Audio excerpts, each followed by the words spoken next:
নমস্কার বন্ধুরা, আমার বৃষ্টিপর্ণা চ্যানেলে আপনাদের স্বাগত। আজ আমি চলে এসেছি খুবই সহজ একটা রেসিপি, মিক্স সবজির রেসিপি নিয়ে। চলুন তাহলে রেসিপিটি দেখে নেওয়া যাক।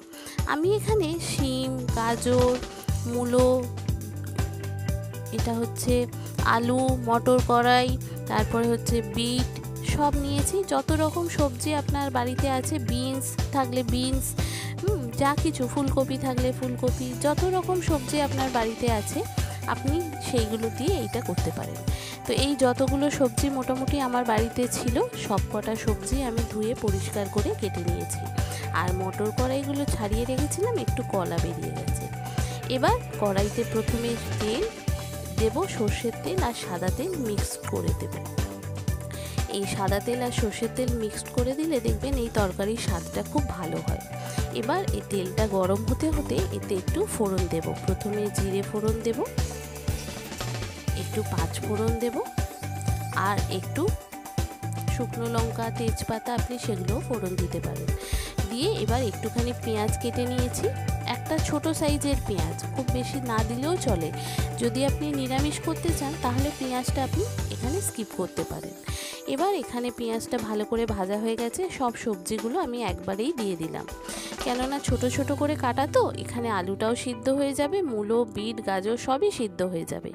এবার এটা ঢাকা দিয়ে দিয়ে ভাজতে ভাজতে দেখছি আমার সবজির পরিমাণটা অনেকটা কমে গেছে।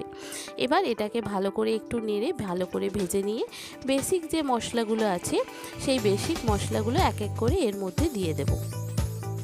এই শীতকালেই তো সবজি খাওয়ার সময়, শীতকালে যদি এরকম সবজি আপনি খান, এক ঢিলে দুই পাখি, এক তো সবজি খাওয়াও হলো আর এত সুন্দর খেতে লাগে।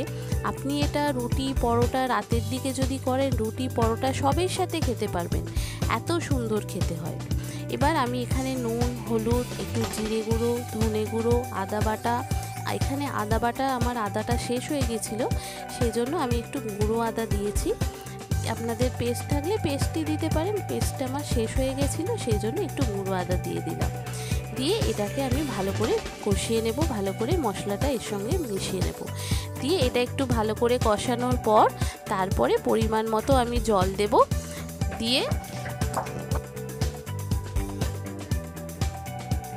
এবার আমি এটা ভালো করে কষিয়ে নিয়ে মটর কড়াইগুলো দিয়ে দেব। দেওয়ার পর পরিমাণ মতো জল দিয়ে দেব, দিয়ে তারপরে এটা হয়ে যাবে। এত সুন্দর দেখতে হয় আর খেতেও খুব সুন্দর হয়। এক তো সাধারণ সব কিছু সবজি থাকে, আপনার সবজি খাওয়াটাও হলো, আর এটা খুব তাড়াতাড়ি হয়ে যায়, এত সুন্দর খেতে হয়। দেখেছেন কি সুন্দর দেখতে হলো। আমার যে সমস্ত বন্ধুরা আমার ভিডিওটি দেখছেন অথচ আমার চ্যানেলটি সাবস্ক্রাইব ও ফলো করেনি, অনুরোধ করব তাদেরকে আমার চ্যানেলটি সাবস্ক্রাইব ও ফলো করে দেওয়ার জন্য। তাহলে যখনই আমি ভিডিও আপলোড করব আপনাদের কাছে নোটিফিকেশান চলে আসবে। আর ভিডিওটি দেখতে দেখতে একটা লাইক ও শেয়ার করে দেবেন। কেমন হলো রেসিপিটা আমাকে অবশ্যই কমেন্ট করে জানাবেন, না হলে বুঝবো কি করে যে আপনার ভালো লেগেছে। দেখেছেন কি সুন্দর দেখতে হচ্ছে। সামান্য একটু চিনি, একটু লঙ্কার গুঁড়োও দিলাম, এতে কি হয়, ভালো টেস্টটা খুব ভালো আসে। আর চিনি দেওয়ার কারণ এতে একটু নুন, ঝাল আর নুনের ব্যালেন্সটা ঠিক হয়ে যায়। এবার এটাকে পরিমাণ মতো জল দিয়ে এটা সিদ্ধ হওয়ার অপেক্ষায়। এটা একদম মাখো মাখো হবে। আপনি এটা গরম গরম রুটি বা পরোটার সাথে রাতের দিকে খেতে পারেন, খুব সুন্দর খেতে হয় আর খুব তাড়াতাড়ি হয়ে যায়। আর যেমন দেখতেও সুন্দর তেমন খেতেও সুন্দর। এখানে আমি একটু ভাজা মশলা দেব। এই ভাজা মশলাটা আমি একটু অনেকটা করে রেখে দিই ফ্রিজের মধ্যে। একটু জিরে, ধনে, একটু গরম মশলা, তেজপাতা, শুকনো লঙ্কা সব দিয়ে একটা ভাজা মশলা আমি এটা তৈরি করে অনেকটা করে আর ফ্রিজের মধ্যে রেখে দিই। যখন কোনো এরকম সবজি করি, মিক্সড ভেজিটেবলস বা যা কিছু করি, ওই ভাজা মশলা এর মধ্যে একটু দিয়ে দিই, দিলে এর স্বাদটা আরও বাড়িয়ে দেয়। তো সেই জন্য ভাজা মশলার রেসিপিটা আমি এখানে দিতে পারছি না, যেহেতু আমার করা আছে। সেই সব শেষে আমি ভাজা মশলা একটু এর মধ্যে দিয়ে দেব, দিলে কি হয়, তরকারির স্বাদটা খুব ভালো আসে। এবার মেয়ের জন্য একটু তুলে নিলাম, নিয়ে এবার আমাদেরটা একটু লঙ্কা দেব। তখন প্রথমে তো লঙ্কা দিইনি, আগে মেয়েরটা তুলে নেব, নিয়ে তারপরে একটু লঙ্কা আর একটু ভাজা মশলাটা দেব। দিলে কি হবে, এটা খুব ভালো টেস্ট হয়। কেমন হলো রেসিপিটা আমাকে অবশ্যই জানাবেন। যে সমস্ত বন্ধুরা আমার ভিডিওটি দেখছেন অথচ আমার চ্যানেলটি সাবস্ক্রাইব ও ফলো করেননি, অনুরোধ করব তাদের আমার চ্যানেলটি সাবস্ক্রাইব ও ফলো করে দেওয়ার জন্য। তাহলে যখনই আমি ভিডিও আপলোড করব আপনাদের কাছে নোটিফিকেশান চলে আসবে। আর ভিডিওটি দেখতে দেখতে একটা লাইক ও শেয়ার করে দেবেন। কেমন হলো রেসিপিটা আমাকে অবশ্যই কমেন্ট করে জানাবেন, না হলে বুঝবো কী করে যে আপনার ভালো লেগেছে। দেখুন কি সুন্দর দেখতে লাগছে, খেতেও কিন্তু দুর্দান্ত স্বাদের হয় এই রকম মিক্স সবজি। আগে না করে থাকলে বা এরকম আগে না খেয়ে থাকলে একবার এই ঠান্ডাতে এই রকম মিক্স সবজি ট্রাই করে দেখতে পারেন।